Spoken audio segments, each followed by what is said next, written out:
lakukan sepanjang minggu ini. Terima kasih Tuhan Yesus, terima kasih. Di dalam nama Tuhan Yesus Kristus kami siap dengan firman-Mu. Haleluya. Amin. Silakan duduk kembali Bapak Ibu Saudara yang dikasihi Tuhan. Shalom. Puji nama Tuhan. Hari yang cerah meskipun rotok tertutup awan lagi. Tadi sudah cerah kemarin ya, sumringah ya. Gombalanku garing gitu. Ini kalau duduk waduh gitu. Ya, bersyukur ya. Itu kebaikan Tuhan. Jangan bersulau terus. Engkau malah Gusti Allah pakai padang. Baik Bapak Ibu Saudara, saya mengajak Bapak Ibu Saudara membuka Alkitab kita di dalam Efesus pasal yang keempat, ayatnya yang ke-11, ayat yang ke-11 sampai dengan ayat yang ke-16. Efesus pasal yang keempat, ayat 11 sampai dengan ayat yang ke-16.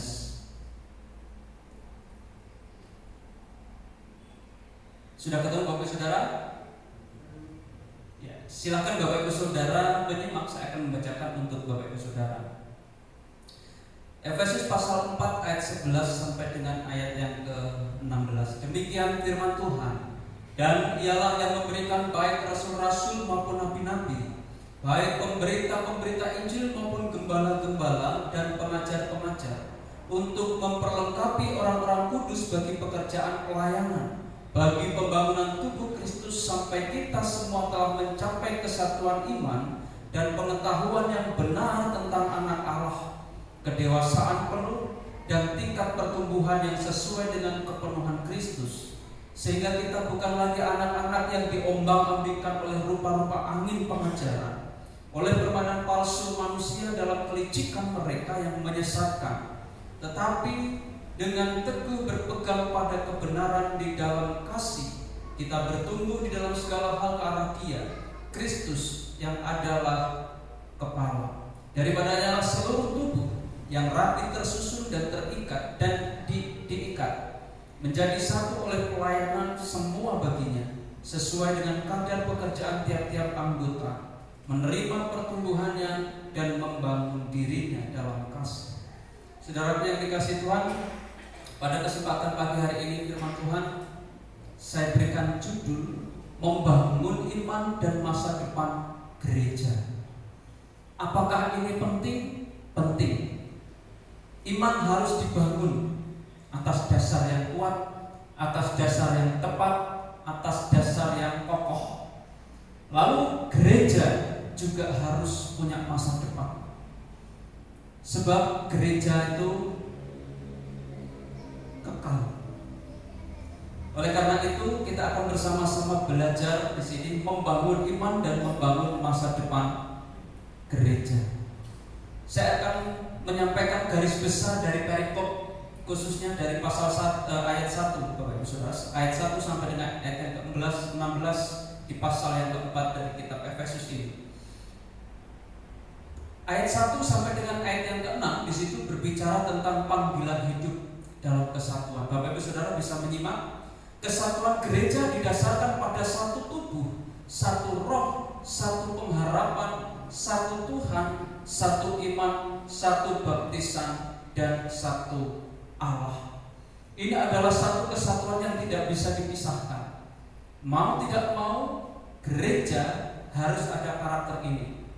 Bersatu. Itu satu pertama. Satu tubuh, satu roh, satu harapan, satu Tuhan, satu iman, satu baptisan, satu Allah. Tidak ada pribadi Allah lain, tidak ada Tuhan lain, tetapi Dialah Yesus Kristus. Itu yang menjadi dasarnya. Lalu kemudian ayat 7 sampai dengan ayat 12 itu membangun tubuh Kristus melalui karunia. Ada banyak karunia yang dimiliki oleh jemaat di Efesus. Rasul Paulus menasihatkan hendaklah setiap karunia itu dipakai untuk membangun tubuh Kristus, untuk membangun gereja, supaya gereja itu bertumbuh. Lalu kemudian yang ketiga, ini di ayat 13 sampai 16 itu berbicara tentang kesatuan dan kedewasaan rohani. Ayat 13 sampai 16 ini fokusnya adalah pertumbuhan menuju kedewasaan rohani, sehingga jemaat menjadi serupa dengan Kristus. Artinya apa? Jemaat harus saling membangun dalam kasih dan bekerja sama sebagai tubuh Kristus. Goalnya apa?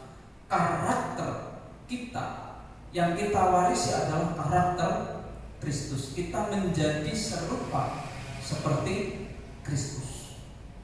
Memang tidak bisa sempurna sesempurna Yesus Kristus, tapi setidaknya kita memiliki kemiripan dengan Kristus. Lalu apa hubungannya? Apa korelasinya antara iman dengan gereja? Di sini saya akan mengkorelasikan Bapak Ibu Saudara antara iman dan gereja. Iman itu sebagai dasar kehidupan gereja di dalam Matius 16 ayat 18. Di atas batu karang ini aku akan mendirikan jemaatku.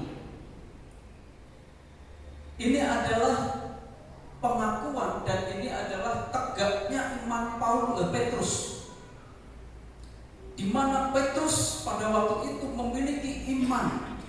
Di atas batu karang ini aku akan mendirikan jemaatku. Ada iman yang begitu besar, iman yang begitu kuat bahwa apa? Di mana Petrus berada, di situ harus ada gereja. Gereja bukan arti yang secara lahiriah gedung, tetapi di mana ada Petrus di situ ada para pengikut Yesus. Di atas batu karang ini, itu yang menjadi iman dasar dari kehidupan gereja. Lalu bagaimana dengan gereja? Gereja sebagai tempat pertumbuhan iman. Gereja memfasilitasi akan pertumbuhan iman. Bagaimana iman itu bisa bertumbuh? Gereja punya fasilitas dan harus memfasilitasi. Baik gedung yang bisa dipakai untuk pengajaran-pengajaran, untuk pemuritan, untuk pembekalan, pelatihan dan lain sebagainya, sehingga iman bertumbuh. Lalu kemudian iman menggerakkan pelayanan gereja. Itu di dalam Yakobus pasal 2 ayat 17. Iman tanpa perbuatan adalah mati. Iman di sini mendorong gereja untuk melaksanakan misi dan pelayanan seperti memberitakan Injil. Dan banyak hal yang harus dilakukan oleh gereja. Banyak hal yang dilakukan oleh jemaat untuk apa? Untuk mereka beriman. Dan imannya ini bukan iman yang mati, tapi iman yang benar-benar hidup. Di dalam Yakobus, iman tanpa perbuatan adalah mati. Artinya kita memiliki keyakinan percaya kepada Tuhan Yesus, tetapi tidak ada tindakan nyata yang menunjukkan bahwa hidup kita ini sejajar atau hidup kita ini mengikuti teladan Yesus. Mati, gak ada gunanya, bohong iman itu. Atau bisa kita bahasa sederhanakan, yang kowe ngaku wong Kristen tapi orang melakukan firman Tuhan itu bohong. Itu iman tanpa perbuatan adalah mati. Lalu kemudian gereja memperkuat iman. 1 Korintus pasal 12 ayat 27. Kamu semua adalah tubuh Kristus dan kamu masing-masing adalah anggotanya. Ini adalah komunitas. Bisa membedakan antara tubuh dan anggota tubuh, Bapak Saudara. Tubuh itu keseluruhan, inilah tubuh yang disebut. Lalu anggota tubuh itu adalah tangan, kaki, kepala, pundak, lutut, kaki, perut dan seisinya, kepala dan seisinya, itu anggota tubuh. Jadi tidak mungkin yang namanya anggota tubuh itu terpisah-pisah. Ini tubuh saya di sini, tangan saya di sana, lalu disebut ini adalah tubuh. Tidak bisa. Kalau yang namanya tubuh, ya semuanya inilah tubuh. Tangan ini bagian dari tubuh, kepala bagian dari tubuh. Maksudnya apa di sini? Maksudnya kita semua ini adalah komunitas gereja, dan komunitas gereja itu adalah tubuh Kristus, di mana setiap anggota saling mendukung dan saling menguatkan di dalam iman. Ada pepatah atau peribahasa apa ya? Nek salah satu dari anggota tubuh itu terluka, semua merasakan sakit. Saudara pernah kena peso ngiris-ngiris berambang? Pernah? Saudara atau istri saudara ngiris berambang, saudara ada di sampingnya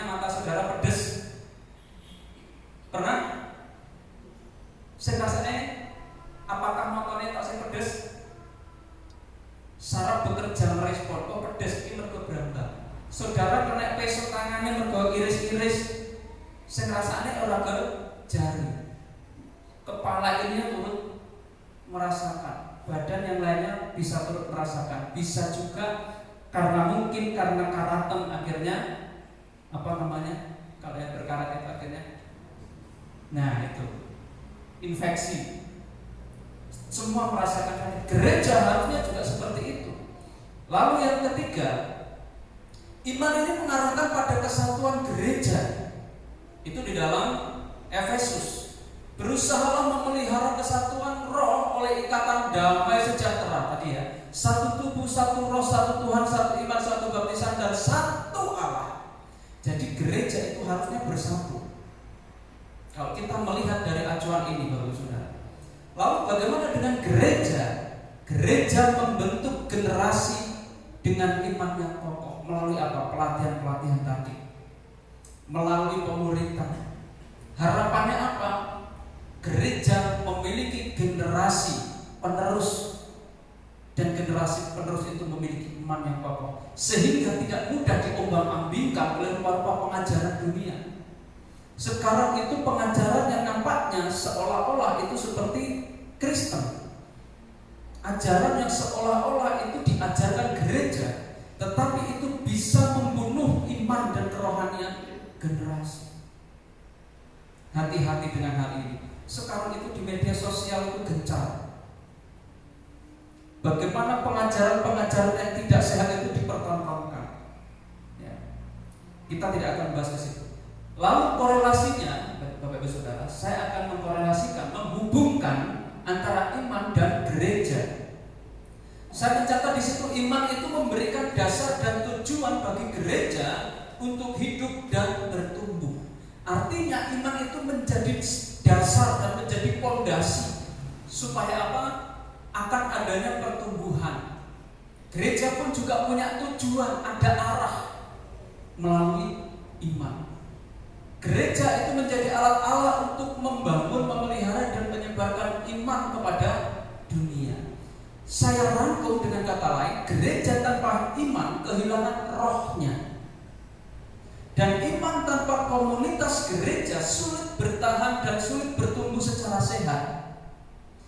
Meskipun saudara beriman, tapi kalau tidak ada gereja sebagai wadah untuk membuat iman itu bertumbuh, maka juga tidak akan kuat. Jadi antara iman dan gereja ini saling menguatkan satu dengan yang lain. Keduanya bekerja sama untuk memuliakan Allah dan membawa dampak bagi dunia. Dampaknya bukan hanya untuk keluarga kita, dampaknya bukan hanya untuk gereja kita, dampaknya bukan hanya untuk masyarakat sekitar kita, tetapi dampaknya sampai kepada dunia. Saudara dan saya menjadi percaya karena Kristus itu hanya karena iman satu orang, Petrus, berkembang sampai ke penjuru dunia. Nah, melalui Efesus pasal 4 ayat 12,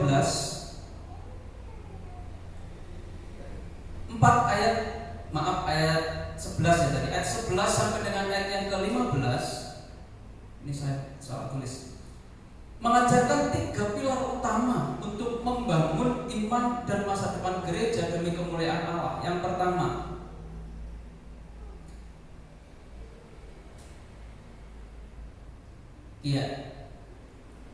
saudara melihat di situ training. Apa training bagi saudara? Pelatihan, skill, kemampuan, develop, pengembangan. Ada tiga hal penting ini tidak bisa dilepaskan. Kalau orang itu sudah dilatih, sudah di-training, dia harusnya memiliki kemampuan, skill. Kalau dia sudah dilatih, kalau dia sudah punya kemampuan, harusnya ia bisa mengembangkan kemampuan ini melalui apa? Praktek, kerja nyata. Kalau ketiga-tiganya ini bisa saling berhubungan dan ini bisa dilakukan, maka ini akan menghasilkan sesuatu hal yang sangat berguna. Contoh, kalau Bapak Ibu Saudara punya keahlian, dari pelatihan ada keahlian dan di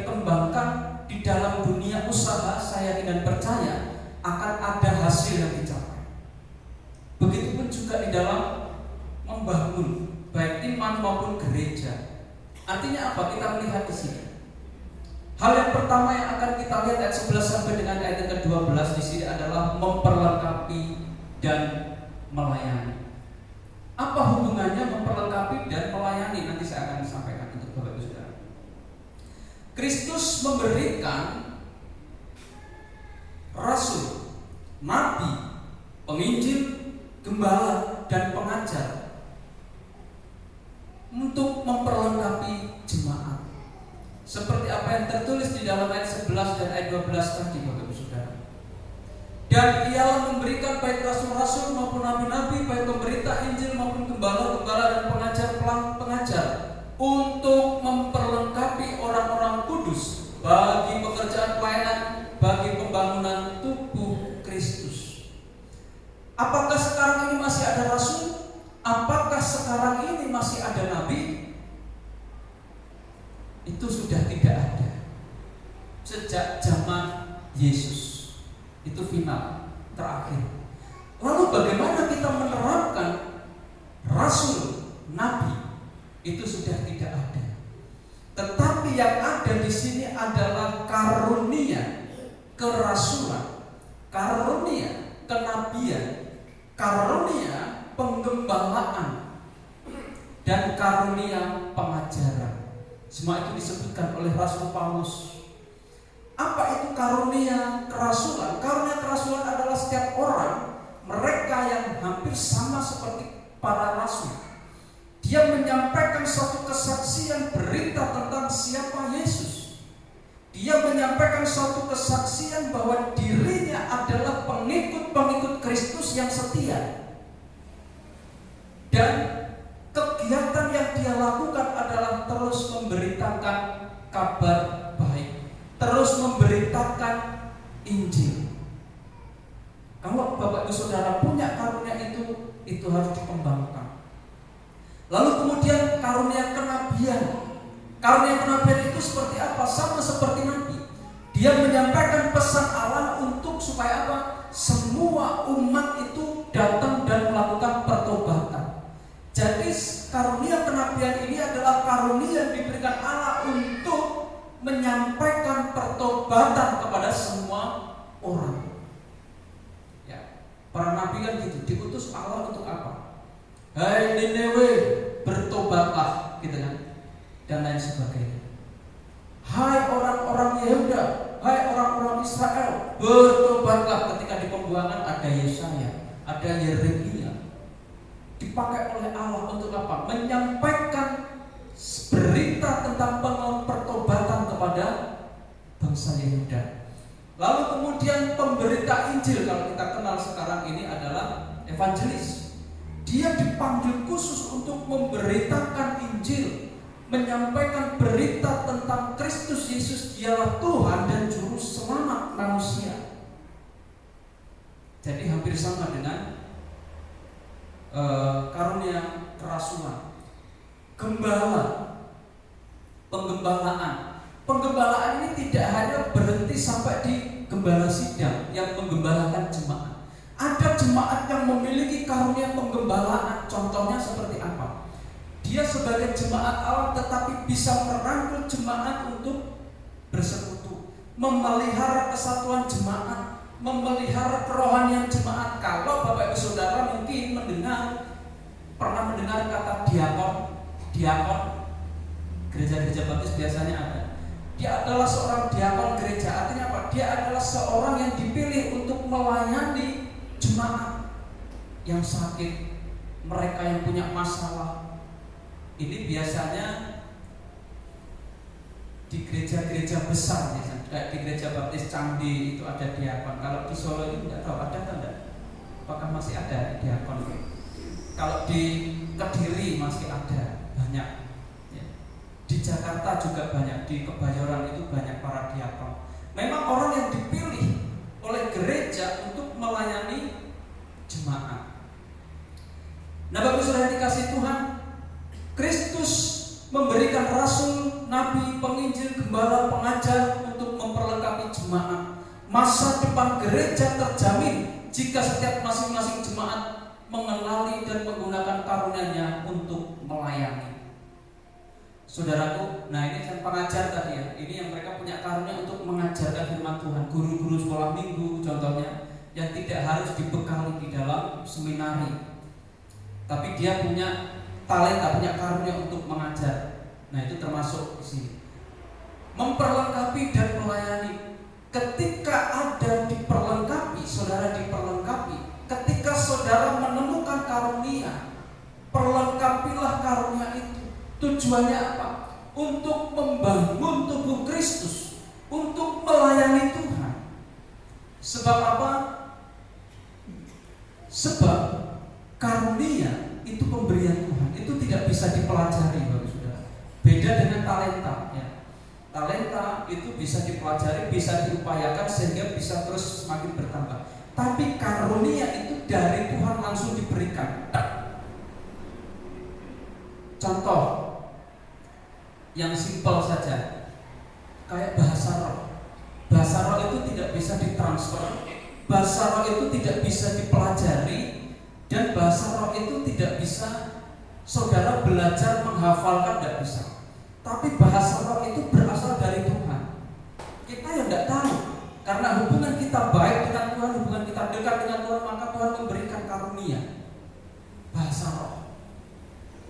Nah ini bedanya. Cuman sekarang kan semakin meluas itu, bahasa roh bisa dipelajari, bahasa roh bisa Nah saudara, acuannya kepada siapa? Kembali kepada Alkitab. Bagaimana bahasa roh itu? Bahasa roh itu adalah bahasa yang dari Tuhan secara langsung dan tidak bisa dipelajari. Itu salah satu contoh, Bapak Saudara. Nah, gereja bukan hanya tempat berkumpul, tetapi gereja juga menjadi tempat untuk memperlengkapi jemaat. Gereja bukan hanya tempat untuk berkumpul, tapi juga memperlengkapi jemaat. Saudara, gereja itu apa sih? Satu, kumpulan persekutuan orang-orang. Apakah sebatas perkumpulan persekutuan orang-orang percaya kok? Itu belum gereja. Persekutuan betul, tapi itu belum gereja. Gereja itu adalah di mana orang-orang berkumpul, bersekutu, memuji, menyembah Tuhan dan belajar firman Tuhan. Itu gereja. Ada di situ pengabdian di dalamnya, ada di situ pujian, penyembahan, pengagungan dan belajar firman Tuhan. Itu gereja. Tapi kalau hanya kumpul persekutuan orang percaya, nek di situ keplek, nek di situ dem-deman, apakah itu bisa dikatakan gereja? Tidak bisa. Yaitu hanya sebatas persekutuan atau berkumpul, berhimpun. Nah, yang membedakan antara persekutuan dan gereja adalah ada isian-isiannya. Ibadah ya. Kalau gereja itu namanya berarti di mana dua orang atau banyak orang bersekutu, berkumpul untuk memuji Tuhan, menyembah Allah, mengabdikan diri, merenungkan firman Tuhan, belajar firman Tuhan, itulah gereja. Nah, gereja bukan hanya tempat kumpul, tetapi tempat memperlengkapi jemaat untuk pelayanan. Gereja ini adalah wadah. Gereja adalah tempat untuk pelatihan-pelatihan sehingga setiap jemaat yang memiliki karunia itu bisa tersalurkan untuk apa? Melayani Tuhan. Aplikasinya ini ada dua hal. Yang pertama ditujukan untuk pemimpin gereja atau gembala sidang. Gembala sidang, pemimpin gereja fokus pada memperlengkapi umat Allah. Apa Bapak Saudara? Fokus pada memperlengkapi umat Allah. Bagaimana dengan jemaat? Temukanlah karunia untuk melayani. Serahkanlah hatimu, sediakanlah hatimu untuk diperlengkapi. Supaya apa? Tuhan pakai. Jadi kalau saudara di gereja hanya berdiam diri saja, Bapak Ibu Saudara, saudara tidak akan bertumbuh. Kalau saudara belum menemukan karunia, cari apa karunia yang ada padaku, supaya ini bisa kupersembahkan kepada Tuhan. Tuhan memakai aku untuk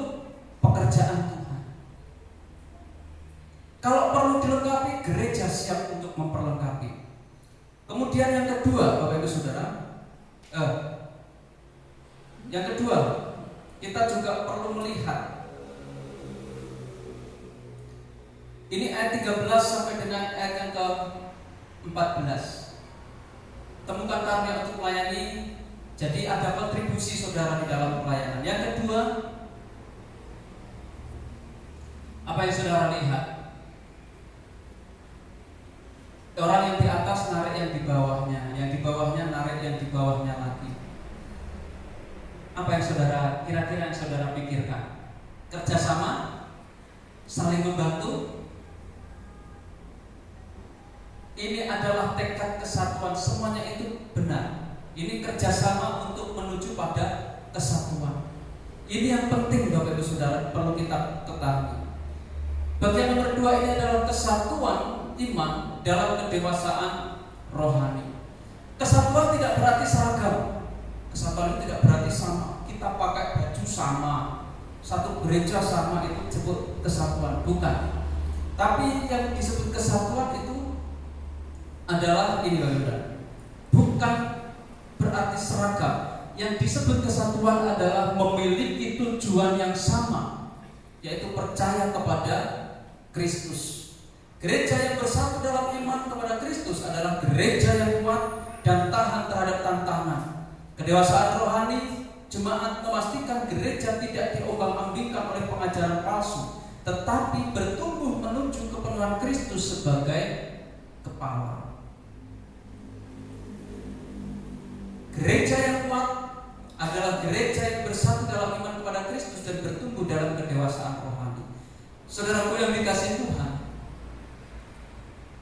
semakin bertambahnya usia itu tidak menjadi jaminan bahwa orang itu menjadi dewasa secara rohani. Saudara dan saya semakin bertambah usia, betul ya?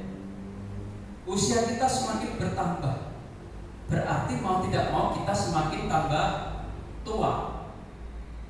Semakin tambah tua bukan berarti sebagai hal yang ditunjukkan atau pembuktian bahwa orang yang usianya sudah tua adalah orang yang dewasa rohani. Lalu orang yang dewasa rohani itu yang seperti apa? Secara kerohanian itu sudah dewasa. Contoh, neng gereja itu tidak perlu dioper-oper, wis ngerti neng gereja wayang gereja. Persekutuan nggak usah dioper-oper, wis ngerti. Dia mengikuti persekutuan karena itu adalah kebutuhan kerohanian. Lalu kemudian hal-hal lain yang berkaitan dengan sifat dan karakter, orangnya nggak mudah tersinggungan. Ada yang mudah tersinggungan di sini? Bertobatlah dan belajarlah untuk semakin dewasa dalam kerohanian. Ya, mampu menerima kekurangan orang lain. Harus disadari bahwa kita juga terbatas, betul ya Bapak Saudara ya. Ada yang sempurna di sini? Kita terbatas ya. Pikiran kita, kepandaian kita, kekuatan kita, kemampuan kita terbatas. Sadari, kalau orang itu nggak sadar, maka dia belum dewasa. Gereja yang kuat adalah gereja yang bersatu. Kesatuan gereja ini penting. Banyak gereja itu terancam bubar karena apa? Kurang dewasa. Lho Pak, usianya tua-tua, mau saya isi congkrang karo liyane, enggak jaminan saudara. Banyak orang yang tua-tua ya isi congkrang dengan yang lainnya. Betul? Mudah tersinggung. Jarene wis tuwa sithik-sithik kok tersinggungan. Sithik-sithik kok nesunan. Dan lain sebagainya. Nah, oleh karena itu kesatuan iman dan kedewasaan rohani itu sangat penting. Bagaimana iman di dalam gereja orang-orang percaya ini memiliki kesatuan kalau mudah tersinggung, kalau tidak memiliki kedewasaan di dalam kerohanian. Saya yakin dan percaya Bapak Ibu Saudara, ini yang akan menghambat kedewasaan dan ini yang menghambat pertumbuhan gereja. Karena apa? Kurang dewasa. Bayangkan saudara, gereja, jemaat yang kerohaniannya tidak dewasa akan sangat mudah hancur. Kalau nggak percaya silahkan coba. Silahkan coba kalau nggak percaya. Gereja akan hancur. Tetapi ketika gereja ini dipenuhi dengan orang-orang yang solid, memiliki kesatuan iman dan memiliki kedewasaan di dalam kerohanian, gereja akan bertumbuh. Oleh karena itu yang perlu dibangun itu bukan hanya iman, tetapi kedewasaan kerohanian. Rohanimu juga dewasa. Tadi sempat disinggung, bukan disinggung, dipelajari dalam kelas sekolah minggu. Di dalam Petrus tadi, seperti bayi yang senantiasa haus susu. Bayi itu panganannya susu. Bahasa Rasul Paulus, jangan kita itu menjadi bayi rohani, makanannya susu tok. Kalau yang dikonsumsi susu tok, yang kita nggak akan punya kekuatan. Kalau kita yang sudah dewasa secara usia, maka makanannya ya harus beda, bukan susu, bukan jenang. Jenang sumsum itu kalau dimakan ya bisa kenyang, tapi bertahannya mungkin 1 jam sekali meneh. Betul ya? Iya. Tapi berbeda kalau yang dikonsumsi itu daging. Daging itu awet. Yang dikonsumsi nasi dan lainnya. Tiwul itu katanya awet, warak, kaya ora iso melih nek mangan tiwul. Keras. Sehingga apa? Kuat. Ya. Jadi firman Tuhan pun juga harus terkadang keras. Untuk apa? Untuk mendewasakan kerohanian, supaya rohaninya kuat, supaya rohaninya terus didewasakan. Tidak menjadi orang-orang Kristen yang gampang motongan, tidak menjadi orang-orang Kristen yang gampang tersinggungan, tidak menjadi orang-orang Kristen yang mudah dengan saudara-saudaranya akhirnya apa? Bermasalah.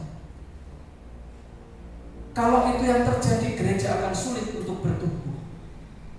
Aplikasinya Bapak Ibu Saudara, hindari konflik yang tidak perlu dalam gereja. Ada masalah, segera selesaikan. Jangan berlarut-larut. Karena apa? Ini gereja. Itu akan menunjukkan kedewasaan saudara. Bocah cilik itu Bapak Saudara, terkadang kita malu sama anak kecil. Clara itu kalau tak marahin kadang yang ngambek jegadul, mulutnya mencucu, bisa menyelundak kelompok saudara. Tapi Bapak Ibu Saudara, perhatikan, atau Bapak Ibu Saudara yang punya anak kecil, entah itu cucunya, pernah nggak marah sama cucunya dan cucunya juga marah, atau anaknya yang masih kecil marah. Tapi perhatikan, marahnya itu nggak bertahan lama. 1-2 jam, wes hilang, lupa dengan permasalahannya. Ketika didekati sudah akrab lagi. Jadilah seperti itu. Ya. Hindari konflik yang tidak perlu. Itu tidak akan membangun iman. Justru malah itu akan menenggelamkan imanmu semakin jauh. Mengembangkan pengetahuan Alkitab, belajar Alkitab. Pelajari Alkitab. Tidak mudah, di sini ada PA yang siap memfasilitasi. Ada yang namanya pemuridan. Dimulai dari kelas remaja, pemuda. Meskipun hanya 4 orang yang tertarik, Bapak Ibu Saudara. Tidak apa-apa. Karena itu akan apa? Memupuk kerohanian anak-anak, memupuk iman anak-anak supaya apa? Semakin bertumbuh dan harapannya sampai kepada kedewasaan rohani. Yang terakhir Bapak Ibu Saudara. Nah, apa Bapak Ibu Saudara? Kopi susu. Ada yang suka kopi susu?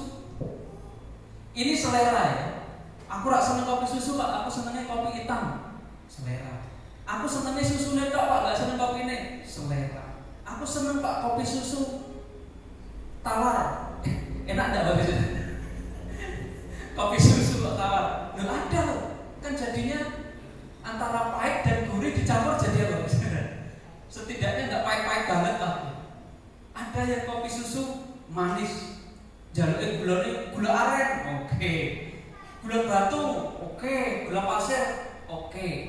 Yang penting ada manisnya. Kita tuh enak sih. Saudara, wis apapun itulah ya selera. Saya tidak akan berkhotbah banyak tentang kopi susu. Kopi itu pahit, susu itu gurih. Murni loh ya, ini bukan susu kental manis ya. Nah, susu kental manis beda meneh rasanya. Ini susu murni. Ketika dipadukan ini akan menjadi sesuatu hal yang berbeda.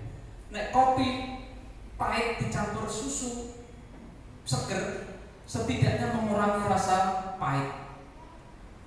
Kalau ditambah gula akan menjadi kopi susu manis. Artinya kalau semua ini dipadukan akan menjadi rasa yang berbeda. Tampilannya pun juga enggak hitam tok. Jadi apa? Hitam dicampur putih abu-abu. Enggak ya, kopi sama susu dicampur bukan abu-abu ya, tapi apa arahnya? Krim. Beda, rotok-rotok susu coklat. Artinya apa Bapak Ibu Saudara? Kita akan melihat ada kebenaran dalam kasih. Kita akan lihat nanti. Masa depan gereja dibangun atas dasar berbicara dan bertindak. Masa depan gereja dibangun atas dasar berbicara dan bertindak dalam kasih sambil berpegang pada kebenaran firman Tuhan. Jadi Bapak Ibu Saudara, masa depan gereja itu bukan hanya disampaikan tok, bukan hanya omongan tok, tetapi apa? Ada perlu tindakan kasih. Aku mengasihimu, tapi tindakannya tidak mencerminkan mengasihi. Tidak bisa. Sama saja itu hanya kopi tok, diombe ya pahit. Tetapi kalau perkataan ini selaras dengan tindakan, apa yang diucapkan ini tentang kasih, engkau mengasihi, tindakanmu juga mengasihi. Sama seperti kopi yang dicampur susu plus gula, pahit, manis, gurih semuanya jadi satu. Nikmat enggak? Tergantung selera. Nah, kalau gereja dibangun di atas ucapan dan bertindak dalam kasih, apalagi berpegangan pada firman Tuhan, ini yang akan menjadi kekuatan gereja. Dengan kasih gereja bisa menjadi tempat perlindungan. Perlindungan dari apa? Gereja akan menjadi perlindungan dari ancaman pengajaran. Dari ancaman pengajaran, sehingga tidak mudah gereja itu dimasuki dengan pengajaran-pengajaran palsu. Karena apa? Kita sudah punya pegangan firman Tuhan. Saudara sudah bisa membedakan mana yang benar dan mana yang salah, mana yang sesuai dengan firman Tuhan, mana yang tidak sesuai dengan firman Tuhan. Dengan kasih gereja dapat menjadi tempat perlindungan, tempat pertumbuhan, dan melayani banyak orang. Gereja bisa menjadi tempat untuk melayani banyak orang. Bukan hanya sebatas gereja ini saja, tetapi bisa sampai kepada dunia. Sebab kita melihat di sini Bapak Ibu Saudara, gereja bukan hanya dipanggil. Gereja dipanggil bukan hanya untuk berpegang pada kebenaran firman Tuhan, tapi juga melakukannya dengan penuh kasih. Kita berpegang pada firman Tuhan betul, saudara, tapi terkadang firman Tuhan itu sangat keras untuk didengar. Bahkan mungkin kalau kita mendengar, kita bisa tersinggung. Betul enggak? Tuhan Yesus itu mengibaratkan orang yang enggak percaya, orang di luar Yahudi itu seperti anjing. Saudara mau dikatakan seperti itu? Rasul Paulus pun juga sama. Artinya apa? Memang firman Tuhan itu harus disampaikan sesuai dengan kebenarannya, tegas, betul. Tetapi harus juga diimbangi dengan kasih. Kalau saya menyampaikan maaf tadi, saudara dan saya ini sebenarnya adalah diibaratkan sebagai seekor anjing di hadapan Tuhan Yesus. Saudara tersinggung tidak? Saudara mungkin tersinggung, ngapain aku diibaratkan seperti anjing? Itu maksud Gusti Yesus. Nah, kalau kita hanya berhenti sampai di situ, kita akan tersinggung. Tapi kalau kita melihat maknanya disampaikan, artinya orang di luar Yahudi itu adalah seperti anjing. Ini adalah ibarat kata orang yang di luar Allah itu tidak berhak mendapatkan remah-remah, tidak mendapatkan keselamatan. Berhaknya apa? Sisa-sisanya dok. Saudara kalau memberi makan anjing itu memberi sisa-sisa, atau saudara memang sengaja tak masak esek enak khusus untuk anjingku? Aku kok sisanya anjingku gitu. Saya itu Bapak Saudara oto, kue yang gelem mangan apa yang tak pangan pamanan ra gelem ngeliyo. Artinya si satu. Mosok si aku masaknya hanya kusut-kusut aku gue anak gue bojo, mosok bojoku kalau anakku tidak lebih mulia dari, kan aneh. Artinya Bapak Saudara, ketika kita hanya berhenti sampai di situ ya sudah. Mungkin ketegasan itu akan membuat orang lari karena terlalu keras. Tapi bagaimana dengan kombinasi yang lainnya? Untuk melakukan dengan penuh kasih, bisa disampaikan itu adalah pengibaratan. Kita bisa menerapkan itu dengan penuh kasih. Kita bisa menyampaikan sebenarnya bukan seperti itu maksudnya. Tuhan Yesus itu mengasihi. Sesungguhnya kasih Tuhan, kasih Allah itu untuk bangsa Israel. Tapi karena kita punya iman yang sama, maka melalui iman itulah kita juga beroleh kasih karunia dari Tuhan Yesus. Sebab saudara bukan orang Israel. Betul ya? Saudara dari bangsa Israel? Bukan. Maka yang kita dapat untuk anugerah yang seharusnya tidak kita miliki, tapi kita bisa memiliki melalui iman. Lalu aplikasinya apa Bapak Ibu Saudara? Aplikasinya berkomitmen untuk memperdalam iman dan pengetahuan tentang Kristus melalui doa, firman, dan persekutuan. Bagaimana saudara memiliki pengalaman yang dalam tentang Tuhan? Saudaraku, ini penting. Iman saudara bisa terbangun dan masa depan gereja bisa berlangsung dengan baik ketika ada komitmen untuk memperdalam iman. Perdalam imanmu. Bagaimana caranya memperdalam iman? Bagaimana caranya memperdalam pengetahuan? Melalui doa, melalui firman Tuhan, melalui persekutuan. Jangan meremehkan persekutuan. Persekutuan ini adalah tempat di mana kita bisa membangun iman, membangun kerohanian, mendewasakan kerohanian kita, melakukan segala sesuatu dengan kasih, baik dalam pelayanan maupun hubungannya dengan sesama jemaat. Lakukan segala sesuatu dasarnya melalui kasih. Kalau saudara melayani Tuhan, lakukan pekerjaan pelayananmu itu dasarnya adalah aku mengasihi Tuhan, bukan karena jadwal, bukan karena Pak Pendeta, bukan, tapi karena aku mengasihi Tuhan. Kalau saudara melayani sesama, haruslah didasarkan karena kasih. Aku melayani si A, si B, si C karena aku mengasihi Tuhan. Bentuk kasihku kepada Tuhan, aku mengasihi sesama. Adil ya? Adil. Yang paling terakhir sebagai kesimpulannya Bapak Ibu Saudara, Tuhan memanggil untuk membangun gereja sebagai tubuh Kristus dengan cara yang mencerminkan kasih dan kesatuannya. Saat bersatu dalam iman dan bertumbuh menuju kedewasaan rohani, gereja menjadi alat efektif untuk memuliakan Allah serta membawa terang kepada dunia. Kepada dunia. Hiduplah sesuai dengan panggilan ini, sehingga iman bertumbuh dan gereja menjadi komunitas yang kuat, kokoh, dan hidup untuk Kristus di masa kini dan masa depan. Iman harus dibangun. Gereja, masa depan gereja juga harus dibangun. Iman kuat, iman kokoh, gereja pun juga akan kuat, gereja akan kokoh, dan masa depan gereja akan menjadi cemerlang.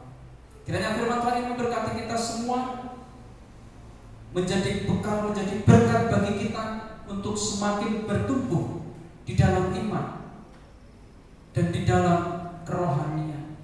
Ketika iman kerohanian kita bertumbuh, yakin dan percayalah, gereja pun juga akan mengalami pertumbuhan. Gereja punya masa depan. Tugas saudara dan saya sebagai anggota tubuh Kristus memakai setiap karunia yang ada untuk membangun iman dan membangun masa depan gereja. Kita akan meresponi firman Tuhan ini dengan satu pujian hidup adalah kesempatan.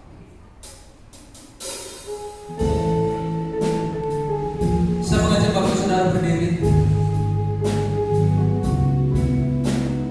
Kita akan meresponi firman Tuhan ini dengan satu pujian. Hidup ini adalah kesempatan.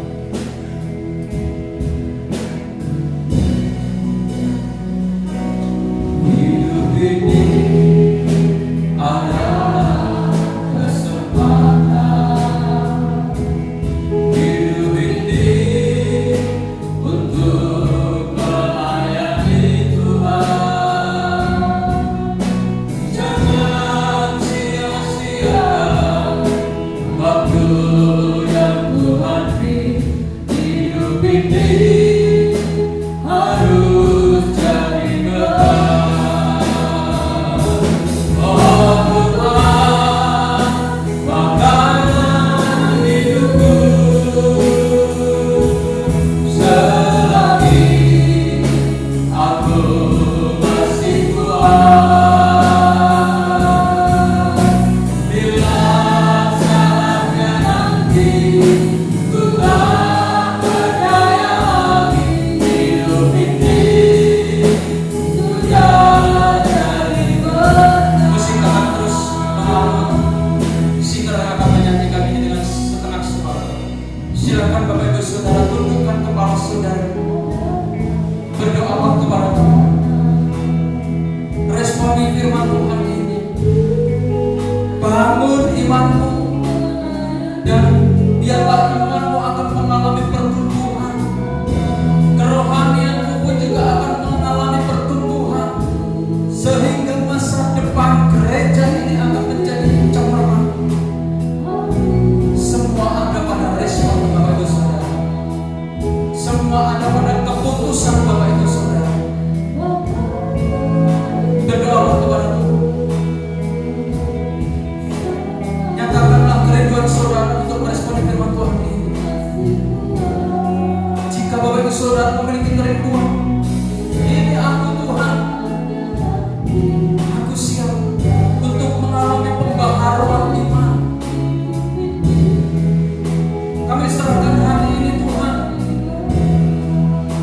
supaya ada kuasa Roh Kudus bekerja, kuasa Roh Kudus berkarya, sehingga iman dan kerohanian itu terus mengalami pertumbuhan, semakin bertumbuh dan semakin dewasa di dalam iman dan di dalam kerohanian. Pikirkanlah panggilan saudara. Jika saudara punya karunia, apapun karunia itu, entah kerasulan, entah itu kenabian, entah itu penggembalaan, nyatakan kepada Tuhan, Tuhan pakailah aku sesuai dengan karunia yang Tuhan percayakan, supaya aku melayani Tuhan dengan karunia yang Tuhan percayakan, untuk membangun tubuh Kristus, supaya gereja ini bertumbuh, supaya gereja ini mengalami perkembangan. Datanglah kepada Tuhan, persembahkan hidupmu kepada Tuhan. Karunia yang ada padamu, jangan pernah engkau sia-siakan. Ingatlah, saudara ada kesempatan hidup oleh karena karunia anugerah Tuhan. Pergunakan itu untuk melayani Tuhan. Jangan pernah menyia-nyiakan waktu dan kesempatan yang ada. Segeralah persembahkan kepada Tuhan.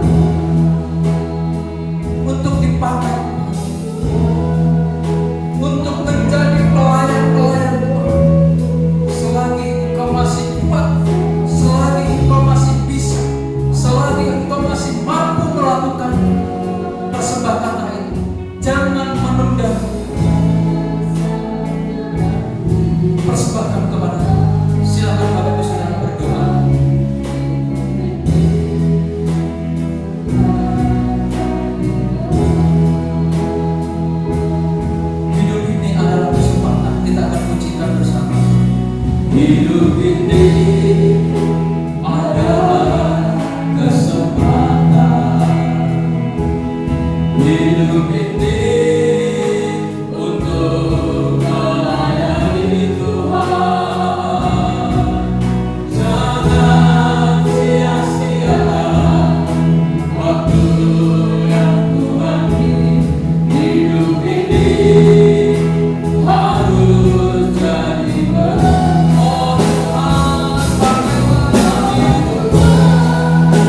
Pakailah hidupku